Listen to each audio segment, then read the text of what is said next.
राष्ट्रघाती MCC सम्झौता खारिज गर्न तपाईहरुले जोड लगाउनु होला भन्ने मलाई चाहन्छु। राष्ट्रघाती भन्ने पढ्या छ कि छैन त्यो पनि थाहा छैन मलाई त। पहिले पढ्नु पर्यो एमसीसी कहाँ छ राष्ट्रघाती। राष्ट्रघाती एमसीसीलाई खारेज गर्नको निम्ति पनि यो महाधिवेशनले एउटा महत्त्वपूर्ण निर्णय लिनेछ भन्ने पूर्ण विश्वास, आशा एवं विश्वास राख्दै राष्ट्रघात देखाएको छैन मैले त। म पनि चाहन्छु कि राष्ट्रघात देखाएको छ। म पनि नेपाल प्रधानमन्त्री हुँ, नेपालको राष्ट्र खिलाफमा जाउँला मैले।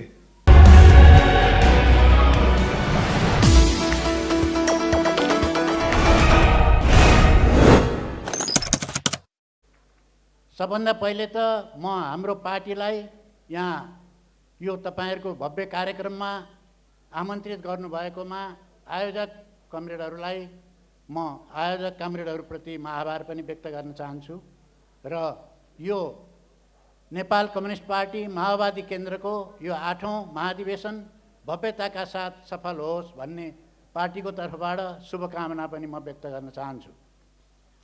यहाँ जे भए पनि हामी कुनै समयमा नेकपा माओवादी हुँदाखेरि हामी सँगै वर्षौंसम्म चाहिँ बसेको अनुभूति पनि मलाई यहाँ भइरहेको छ र यहाँ सहभागी भइरहँदाखेरि मलाई ती पुराना दिनहरू पनि मलाई सम्झना भइरहेको छ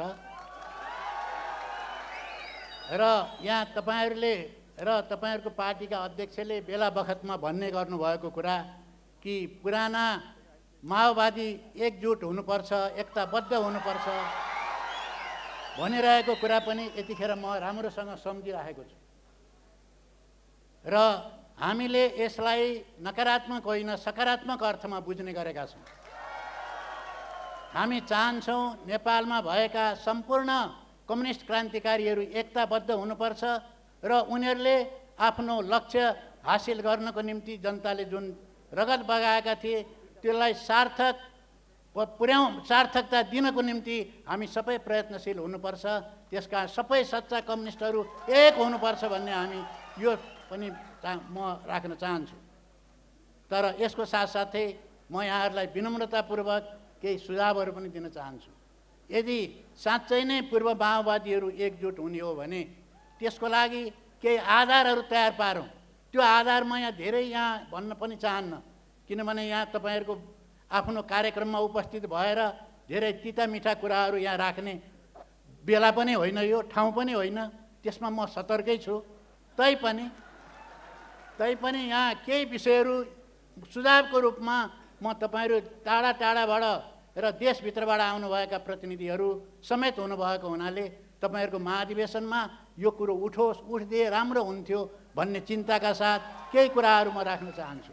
त्यो के हो भने पहिलो कुरा, यदि हामी चाहिँ पूर्व माओवादीहरू एकजुट हुने हो भने एउटा पहिलो कुरो के गर्नुपर्छ यो महाधिवेशनले भन्ने लाग्छ भने हामीले जनयुद्ध सुरु गर्नभन्दा अगाडिको केन्द्रीय समितिको बैठकमा जुन प्रतिबद्धता जाहेर गरेका छौँ त्यसलाई पुनर्स्थापित गर्नुपर्छ भन्ने मेरो एउटा सुझाव। दोस्रो, म के चाहन्छु भने हामीले जुन लक्ष्य राखेर जनयुद्ध गरेका थियौँ त्यो लक्ष्य अहिले पनि अधुरो र अपुरो छ र हामी यो सबैको लागि चिन्ताको विषय बनेको छ। त्यसकारण त्यो लक्ष्य नेपाललाई जनगणतन्त्र बनाउनको निम्ति तुरुन्त हामी त्यसको लागि अगाडि बढौँ। त्यो कार्यक्रम तपाईले पारित गर्नुहोस्, त्यो अनुरोध म गर्न चाहन्छु। तेस्रो कुरा के भन्न चाहन्छु भने राष्ट्रिय स्वाधीनताका विषयमा केही महत्त्वपूर्ण निर्णय लिनुभयो भने यो देशको निम्ति पनि धेरै महत्त्वपूर्ण कुरा हुन्छ भन्ने मलाई लागेको छ। त्यसकारण अहिले चलिरहेको विवाद जुन छ राष्ट्रघाती एमसीसी सम्झौता खारिज गर्न तपाईहरुले जोड लगाउनु होला भन्ने मलाई चाहन्छु। हामीले गुमाएका भूभागहरू, नेपालले गुमाएका भूभागहरू हामीले नक्सामा त हासिल गर्यौं तर त्यो वास्तविक रूपमा हासिल गर्न सकेका छैनौं। कालापानी, लिपुलेख र लिम्पियाधुरा हासिल गर्नको निम्ति यो पार्टी प्रतिबद्धता होस् भनेर प्रतिबद्धता जाहेर गर्नुपर्छ भन्ने म चाहन्छु र नेपालले गुमाएका सबै भूभागहरू फिर्ता गर्नको निम्ति यो तपाईहरुले प्रतिबद्धता जाहेर गर्नुहुनेछ भन्नेमा आशा गरेको छु। यी सबै कुराहरू भयो भने पार्टी एकताको लागि हामीले बहस गर्ने, छलफल गर्ने ढोका खुल्छन् र यो महाधिवेशनले त्यो ढोका खोलोस्, त्यसको निम्ति तपाईहरु सबैको योगदान रहनेछ भन्ने मैले विश्वास लिँदै पुनः यो 8औं महाधिवेशनको पूर्ण सफलताको शुभकामना व्यक्त गर्दै म यहाँहरूसँगबाट अधिकारहरू आज गणतन्त्र, लोकतन्त्र, धर्मनिरपेक्षतामाथि चौतर्फी हमला भइरहेको छ। त्यसैले यसलाई प्रस्त गर्नको निम्ति पनि आजको आवश्यकता, यो राष्ट्रिय आवश्यकता भनेको हरेक पार्टीहरूको बिचमा थुप्रै राजनीतिक मतभेदहरू छन्, विभेदहरू छन्, तर हुँदाहुँदै पनि आजको राष्ट्रिय आवश्यकता के हो भने त्यो मतभेदको बीचबाट पनि उच्च प्रकारको एउटा दृढ प्रकारको एकताको आवश्यकता छ। यो आन्दोलनलाई सफल बनाउनको निम्ति आज प्रतिगमन आज चर्को रूपमा अगाडि बढिरहेको छ। प्रतिगमनको विरुद्धमा 5 दलीय गठबन्धनले महत्त्वपूर्ण निर्णायक भूमिका निर्वाह गरेको छ, तर त्यो निर्णायक भूमिकालाई अझै अगाडि लैजानुपर्ने आजको आवश्यकता पनि हो। र त्यसलाई हेर्दै गर्दा यो सामान्य कुरा होइन, यो सामान्य कुरा होइन कि आज उपलब्धिमाथि जुन प्रकारको हमला भइरहेको छ त्यसको सिलसिलेवार हामीले देखेका छौँ। आज लोकतन्त्र, आज संसदको मुख्य भूमिका गर्ने अङ्ग भनेकै संसद हो, प्रतिनिधि सभाको। तर प्रतिनिधि सभा दुई विघटन गरियो। त्यसले मात्र भएन, अझै पनि प्रतिनिधि सभा अझै पनि अवरोधको अवस्थामा छ। यस्तो अवस्थामा अहिले पनि देखिएको देशको प्रतिगमनको खतरालाई हामीले सानो ठान्नु हुँदैन। एउटा पार्टीले मात्र त्यसलाई लडेर पराजित गर्न सक्दैन। त्यसैले आज पनि प्रतिगमनको विरुद्धका सबै पार्टीहरू एकताबद्ध भएर यो आन्दोलनलाई अगाडि बढाउनु पर्ने यो राष्ट्रिय आवश्यकता हो, यो माग हो र यो चिजलाई हामीले महसुस गर्नुपर्ने जरुरी छ। र यो सँगसँगै हामीले एउटा कुरा के भन्न चाहन्छौँ भने हामीले ल्याएका उपलब्धि यदि त्यत्तिकै हामीले छोड्यौँ भनेदेखि र यो प्रतिगमनलाई हामीले परास्त गर्नको निम्ति सशक्त आन्दोलन, प्रतिगमन विरोधीहरू एक भएर अगाडि जान सकेनौँ भनेदेखि हामीले यो देश फेरि प्रतिगमनतर्फ र यहाँ त्यो प्रतिगमनतर्फ गयो भने हामीलाई कहिले पनि यो भूललाई हामीले ठुलो मूल्य चुकाउन पर्नेछ र वास्तवमा इतिहासले हामीलाई माफी दिने छैन। त्यसैले इतिहासले माग गरेको छ कि हिजोको 46 सालको आन्दोलनमा जसरी विभिन्न राजनीतिक पार्टीहरूले 62-63 को आन्दोलनमा जुन प्रकारको उच्च प्रकारको एउटा राजनीतिक दूरदर्शिता, राजनीतिक मेच्योर एकदम परिपक्वता किसिमले जसरी निर्णय गरेर ठुलो पैमानामा आज ऐतिहासिक महान उपलब्धिहरू जुन उपलब्धि हामीसँग छ यो उपलब्धिलाई संरक्षण गर्दै अगाडि जानुपर्ने दायित्व तपाईँ हाम्रो हो। सत्य हो, हामी बीचको ठुलो विवाद, राजनीतिक विवादहरू छन्। राजनीतिक विवाद हुँदाहुँदै पनि राष्ट्रियताको सामु दलीय महत्त्व होइन, दलीयतालाई प्राथमिकता दिने होइन, दलीय फाइदा कति हुन्छ होइन, सबैभन्दा ठुलो प्राथमिकता हामीले दिने भनेको राष्ट्रियतालाई हो। राष्ट्रियतालाई माथि राखेर सोच्दाखेरि जतिसुकै हाम्रो राजनीतिक मतभेद भए पनि राष्ट्रियताको सवालमा हामी एक हुनुपर्छ र राष्ट्रियताको आन्दोलनमा एक भएर जानको निम्ति हामी सम्पूर्ण यो राष्ट्रले, यो इतिहासले त्यो प्रकारको एकताको, त्यो प्रकारको परिपक्वता, त्यो प्रकारको दूरदर्शिताको राजनीतिक पार्टीहरूसँग माग गरेको छ। त्यसैले यो माग परिपूर्ति गर्ने जिम्मेवारी तपाईँ हाम्रो काँधमा आएको छ, यो गम्भीर जिम्मेवारी काँधमा आएको छ। यसलाई महसुस गर्दै अहिलेको यो महाधिवेशनले लिने सही निर्णयले भोलि बिहानको राष्ट्रिय राजनीतिमा धेरै ठुलो योगदान पुर्याउनेछ। त्यसैले म के भन्न चाहन्छु भने गठबन्धनको पनि एउटा महत्त्वपूर्ण घटक हो यो माओवादी केन्द्र। त्यसैले यो महाधिवेशनले लिँदाखेरि निर्णय त्यस विषयमा पनि महत्त्वपूर्ण लिन जरुरी छ। यो गठबन्धन आजको यो राष्ट्रिय आवश्यकता हो, यसलाई अगाडि लैजानुपर्ने यो हाम्रो यो राष्ट्रको आवश्यकता हो। यो ऐतिहासिक अहिलेको यो अधिवेशनले पनि यो विषयमा महत्त्वपूर्ण भूमिका निर्वाह गर्नेछ र महत्त्वपूर्ण किसिमको निर्णय लिनेछ भन्ने पूर्ण आशा राख्दछौँ। यति भन्दै फेरि पनि यो महत्त्वपूर्ण घडीमा विभिन्न विचार, हरेक प्रकारका विचारहरूको सामूहिक रूपले अगाडि आन्दोलन लैजाने क्रममा हाम्रा विचारहरू, हाम्रा थुप्रै विमतिहरू छन्, ती विमतिहरू हाम्रो ठाउँमा राखेका छौँ। तर राष्ट्रियताको इस्युमा, संहिताको विषयमा, यो एमसिसीको विषयमा राष्ट्रिय जनमोर्चाले आफ्नो विचार स्पष्ट रूपमा अगाडि राखेको छ। राष्ट्रघाती एमसिसीलाई खारेज गर्नको निम्ति पनि यो यो महाधिवेशनले एउटा महत्त्वपूर्ण निर्णय लिनेछ भन्ने पूर्ण विश्वास आशा एवं विश्वास राख्दै फेरि यो 8औं महाधिवेशन भव्य र शानदार रूपले सफल होस् भन्ने शुभकामना व्यक्त गर्दै शुभकामना। अहिले जो महाधिवेशन भएको छ अत्यन्त महत्त्वपूर्ण समयमा भइरहेको छ।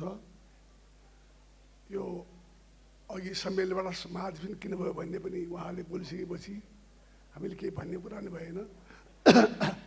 अत्यन्त महत्त्वपूर्ण महाधिवेशन भएको छ।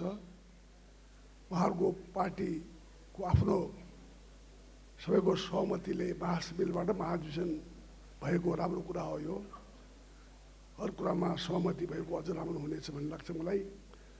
अर्को पार्टीमा पनि जान्ने हुने कुरा छैन। अहिले चाहिने पुष्पकमल दाहालजीले धेरै ठुलो नेपालको राजनीतिमा ठुलो योगदान दिनुभएको छ।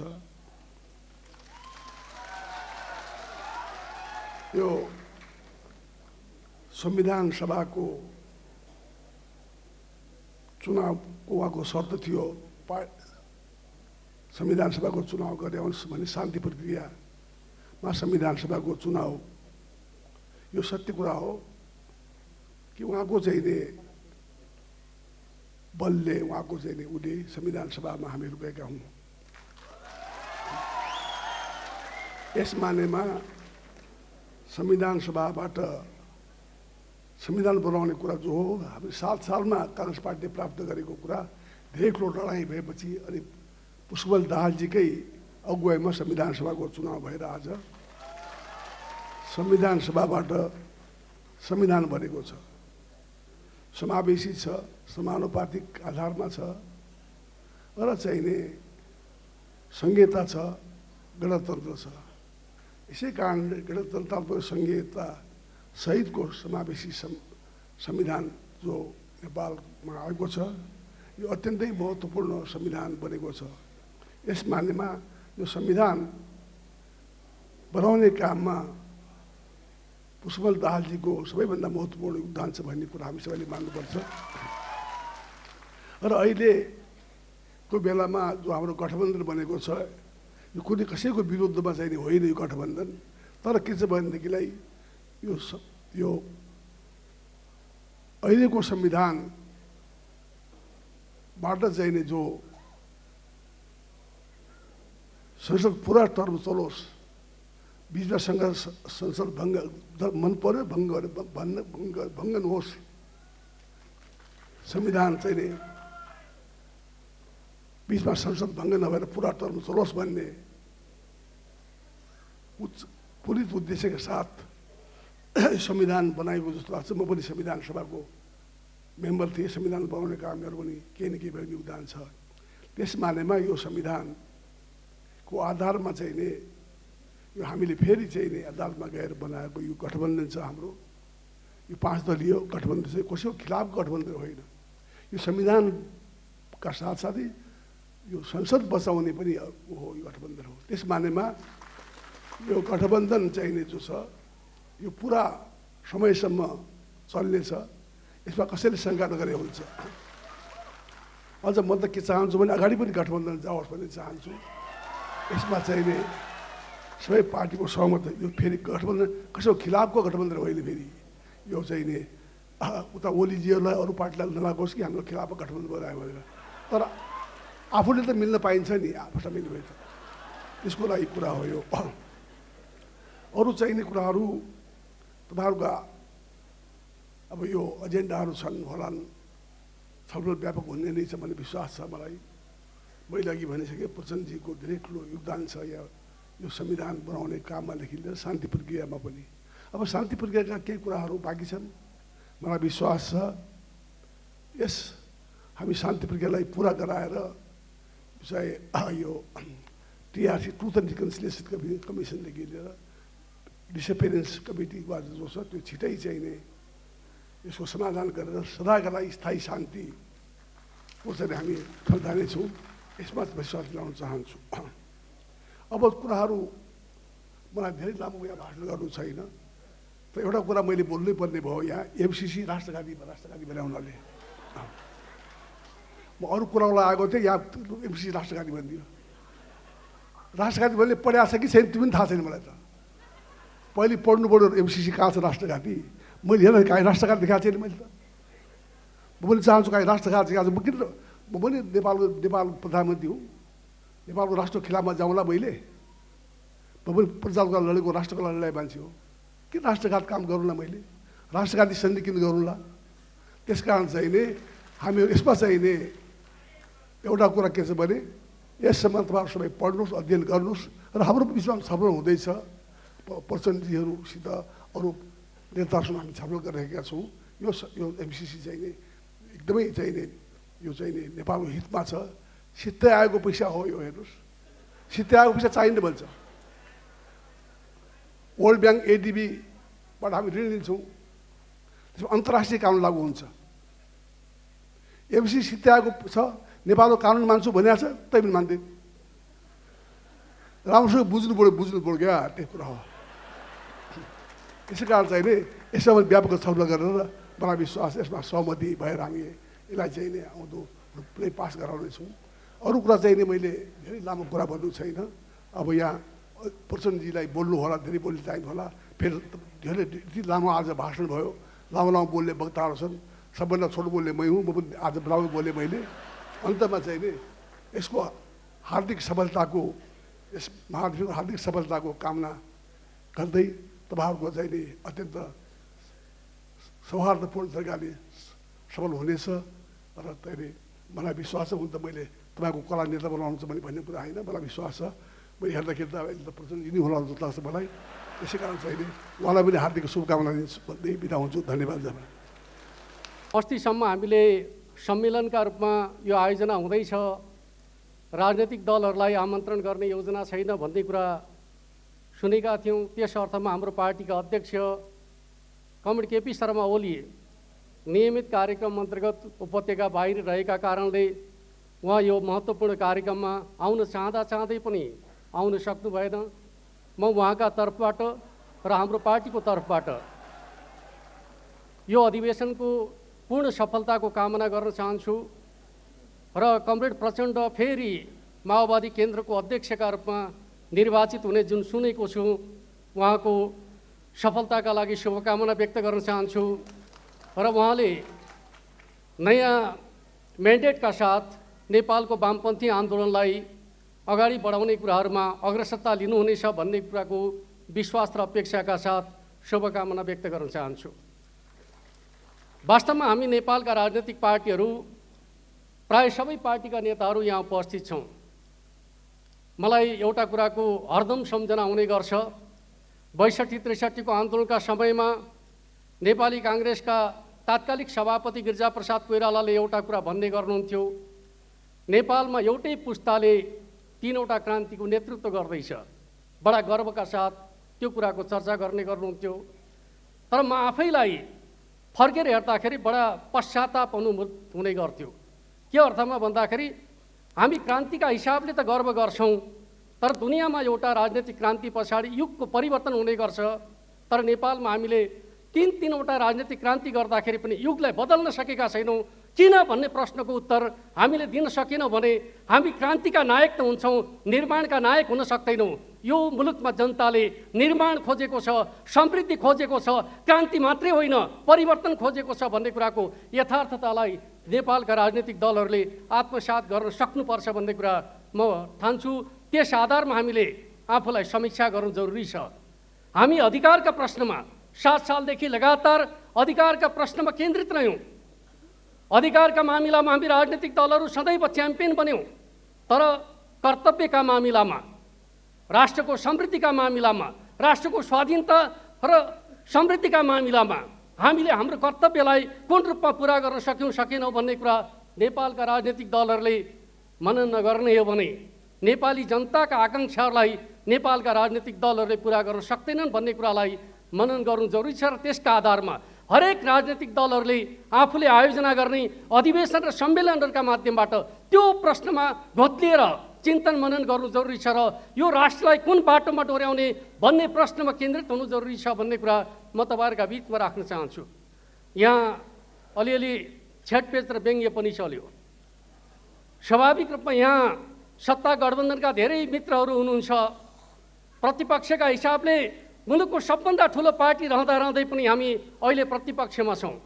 त्यस अर्थमा सवालको जवाब दिनुपर्ने हुन्छ नै, तर म दिन चाहन्न, किनकि यो उद्घाटन समारोह हो।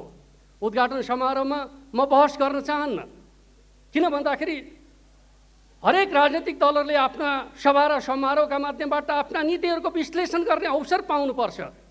हामी बहस सार्वजनिक रूपमा बाहिर गर्न सक्छौँ, तर यो समारोह शुभकामना र सद्भावनाको समारोह भन्ने अर्थमा माओवादी आन्दोलनसँग जोडिएका केही प्रसङ्गहरू जो हाम्रो पार्टीसँग जोडिएका छन्, मैले त्यसलाई सम्झना मात्रै गर्न चाहन्छु। पहिलो कुरा, नेपालमा जति बेला माओवादीले फरक प्रकारको आन्दोलनको नेतृत्व गरिराखेका थियो, रोल्पा रुकुममा सिजा अभियानका नाममा एउटा अभियान चलाइराखेका थियो, त्यति बेला प्रशासनिक दमन रहँदाखेरि त्यो दमनका विरुद्धमा आवाज उठाउने व्यक्तिका रूपमा मैले आफूलाई प्रस्तुत गरेको थिएँ।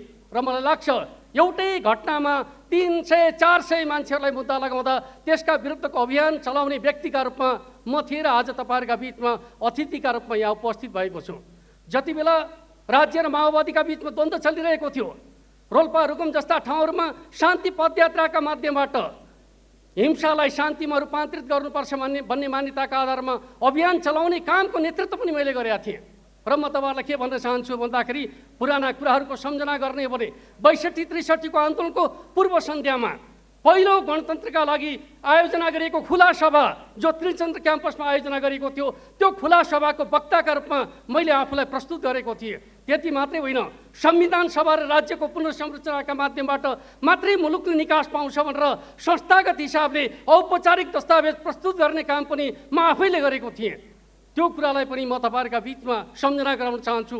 आज हामी राजनीतिक रूपमा को कहाँ छौँ भन्ने कुरा आजका राजनीतिक प्रश्नमा रहेका मतभेदले रणनीतिक प्रश्नहरूलाई ओझेलमा पार्न सक्छन्। र म तपाईँहरूलाई भन्न चाहन्छु, आजको नेपाली वामपन्थी आन्दोलन जुन बाटोमा हिँड्दैछ त्यो सही बाटोमा हिँड्दै छैन। लक्ष्य एकातिर छ, उद्देश्य एकातिर छ। राजनीतिक प्रश्नमा रहेका मतभेदका कारणले हामी बोल्न छोडेका छौँ, हेर्न छोडेका छौँ। यस प्रकारको चिन्तनले नेपाली समाजको रूपान्तरणको हाम्रो ध्येय पुरा हुन सक्छ, किमर्थ हुन सक्दैन?